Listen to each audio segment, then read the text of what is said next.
Salut, c'est Jean-Marc. Allez, c'est parti pour un nouvel audio ou vidéo. Donc hier, on a vu, dans le dernier vidéo podcast, on a vu l'importance des tests pour évaluer ton niveau. Notamment, je te proposais de réaliser le test du flamant rose. Alors, est-ce que tu l'as fait? Si tu l'as pas fait, vas-y alors, tu peux prendre 1 à 2 minutes avant de revenir ici et tu en apprendras bien plus sur toi-même que n'importe quelle application running le ferait. C'est ceux qui passent à l'action qui ont des résultats, n'oublie surtout pas cela. Les autres restent sur le quai de la gare et voient les trains défiler, mais sans jamais monter à bord, et donc toujours restent au même niveau. Ce qui veut dire qu'une personne peut voir des runners et a un potentiel en dessous de son potentiel à elle, la dépasser parce que tout simplement, les autres runners passent à l'action. Bon, tout simplement parce qu'elle hésite et préfère faire de l'immobilisme. Mais là, je m'égare un peu, on revient aux tests. Les tests, c'est bien, mais il faut aussi les exploiter. Et hier, enfin plutôt dans le dernier audio, je te parlais des tests VMA, notamment. Et donc les tests, il faut savoir les exploiter pour en tirer de bons enseignements qui vont nous aider à progresser. Et pour éclaircir ton horizon. Et que tu sais quel niveau tu as en ce moment, donc parce que tu as fait les tests, tu sais ton potentiel actuel. Ça ne sert à rien de fantasmer sur un niveau en se disant je vaux 40 minutes sur 10 km, alors que les tests montrent que tu feras jamais mieux que 45 ou 50 minutes. Toujours rester, c'est bien d'avoir des objectifs, de se fixer des objectifs, mais il faut qu'ils soient atteignables. Donc maintenant que tu sais que tu as fait les tests, que tu sais le niveau que tu as, je te propose 3 séances indispensables du coureur. Il peut quand même y avoir des ajustements en fonction de certaines périodes. Par exemple, si tu es dans une phase d'affûtage ou en phase de récupération par rapport à une compétition, des ajustements sont à faire. Mais grosso modo, voilà ces entraînements qui te font progresser. Et cela te demande quelques efforts, car on ne peut pas avoir quelque chose sans rien produire. Par contre, je ne te parlerai jamais du no paint, no gain. Même si cela fait guerrier de la guerre des étoiles, de dire ça fait warrior, c'est une expression pour moi est une absurdité totale pour les runners. Donc la première séance est la sortie en endurance. Tout simplement, tu cours en allure footing. Tu vas travailler ton foncier. Et pour contrôler si tout va bien, si t'as pas de montre GPS cardio, ou si t'as pas fait encore, t'es un mauvais élève, il faut que je te fouette pour te faire le test VMA. Pour contrôler ça, si tout va bien, si tu cours en endurance, tu parles à haute voix.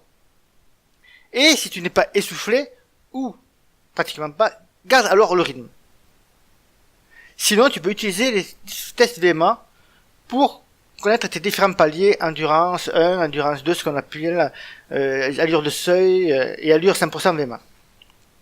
La deuxième séance, justement, est la séance au seuil. Après un bon échauffement, tu vas réaliser des actions de distance moyenne ou longue à une allure modérée, qui peut correspondre souvent à ton allure semi ou ton allure marathon. Mon astuce supplémentaire pour maximiser tes résultats à venir, profiter de l'échauffement pour faire tes exercices de renforcement musculaire ou tes gammes techniques. On l'a vu dans l'audio précédent avec le test du flamant rose. Si tes résultats sont pas mauvais ou même si tes résultats sont bons, tu peux incorporer des exercices qui vont te faire travailler ton équilibre. Ce qui pourrait te donner une séance de ce type. Dans la méthode rugby, par exemple, nous en avons un stock important, ou même dans tous nos programmes d'entraînement. 20 minutes allure endurance, 10 minutes d'exercice, comme les talons fesses, montée de genoux, etc.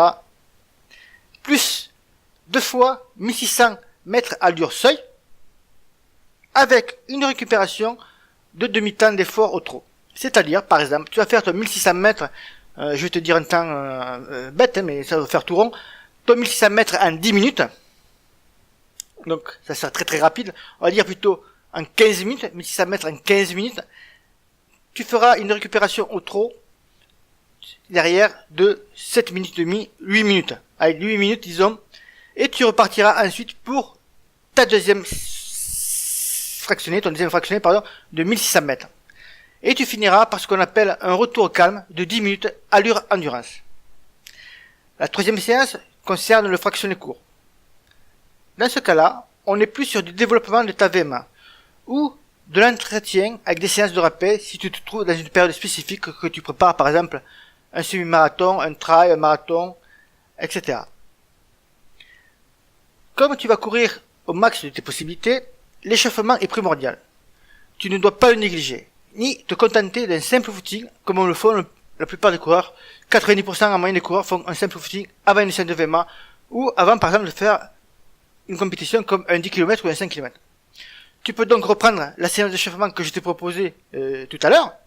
Tu peux la noter et la tester. Je te rappelle qu'il faut toujours essayer. Ça suffit pas d'écouter, de lire.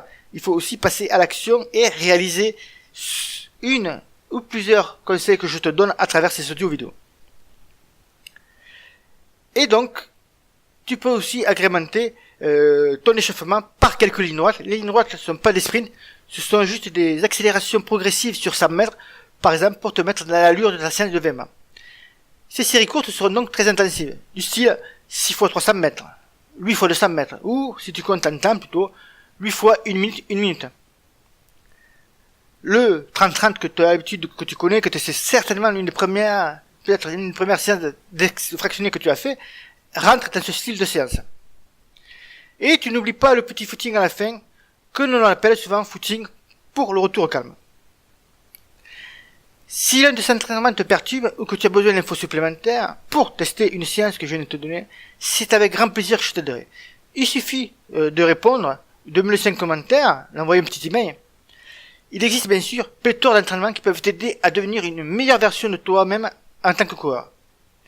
Mais déjà, si tu appliques ces trois-là régulièrement, tu feras déjà de nombreux progrès. Et tu pourras me remercier. Voilà, c'est fini pour cet audio. Nous allons voir dans le prochain audio ou vidéo comment Einstein va simplifier tes entraînements running. Allez, à très bientôt, bon run et bye bye.